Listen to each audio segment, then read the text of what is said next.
अस्सलाम वालेकुम। आज हम जिस टॉपिक के बारे में बात करेंगे वो सोशोलॉजी एलएलबी पार्ट टू के क्लासिकल थिंकर्स में से हम क्लासिकल थिंकर्स को पढ़ रहे थे। उसमें एक थिंकर है मैक्स वेबर, और मैक्स वेबर का अक्सर क्वेश्चन आता है कि explain the two theories of max weber. मतलब मैक्स वेबर की टोटल 3 थ्योरीज हैं, पर हम लोग इसको आज इसकी जो हम 2 थ्योरीज को देखेंगे कि इसका अक्सर क्वेश्चन आता है कि व्हाट एक्सप्लेन उसकी 2 थ्योरी कोई भी एक्सप्लेन करें।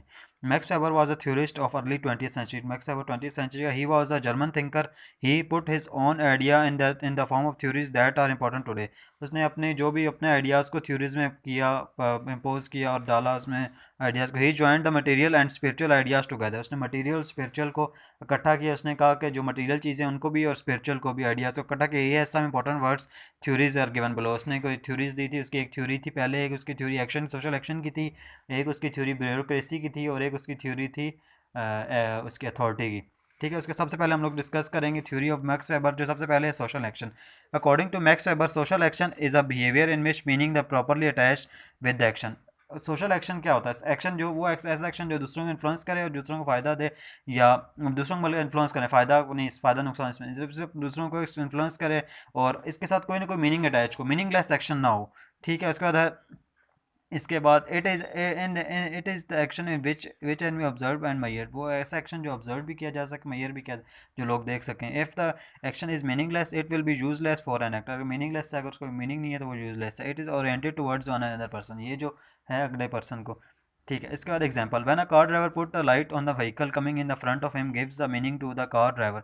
अब कोई जैसे बना ड्राइव कर रहा है तो आगे आगे से अगले वाले को अगर वो कार का इशारा देगा, मतलब लाइट लगाएगा, तो इसका मतलब ये है कि अगला ड्राइवर उसको इन्फ्लुएंस हो रहा है उससे।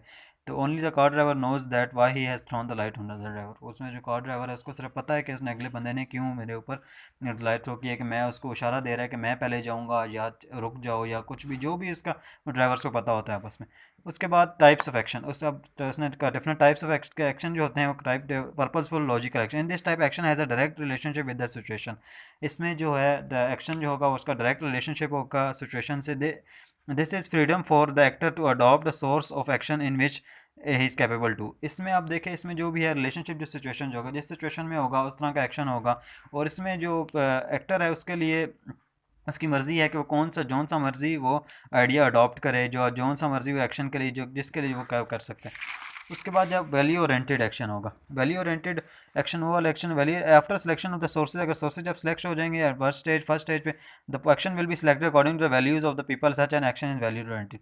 मतलब अगर फिर वैल्यू ओरिएंटेड देखा जाएगा कि वैल्यूज़ क्या हैं उसके, अगर वो करना चाहिए, रिलीजियस वैल्यूज़ देखी जाएंगी कि वो करना भी चाहिए या नहीं, वो कहीं रिलीजन के खिलाफ तो नहीं है, अगर देखा जाए वैल्यू ओरिएंटेड एक्शन वैसा होता है। उसके बाद अगर effective action, such an action is affected when the emotions is included in the purpose of sources of action. मतलब अगर कोई अफेक्शन होगा, मतलब इमोशंस अटैच होंगे अगर किसी एक्शन, जैसे कि अगर अपना आपका अगर भाई है आपका तो उसके लिए आपके कोई और इमोशंस होंगे, आपका दोस्त है उसके लिए आपको और इमोशंस होंगे, कोई अननोन पर्सन है उसके लिए आपके और इमोशंस होंगे। This action is emotional in nature and love hated. मतलब लव भी हो सकता है, हेटेड भी हो सकता है, can be counted. This action directly affects the actor such as emotion for love and hate. ये होगा जो लव और इमोशन वगैरह का इसमें होगा। Traditional action, it is action in which the sources and purpose are action are fixed according to the custom and tradition of the society. ये जो कस्टम और ट्रेडिशन इसके साथ अटैच होते हैं, ये एक्शन इसके बेसिस पे, ट्रेडिशन के कस्टम्स के बेसिस पे किया जाता है। Due to the their direct relationship with the custom ceremoniums, deaths, marriage वगैरह जो भी हैं, वो बर्थ पे जो भी एक्शन किए जाते हैं उनको। उसके बाद हम लोग देखेंगे उसकी अगली थ्योरी आई थी, थ्योरी ऑफ अथॉरिटी। उसकी authority according Max about in this society, the society in which there is a respect of law found the distribution of authority according to proper method.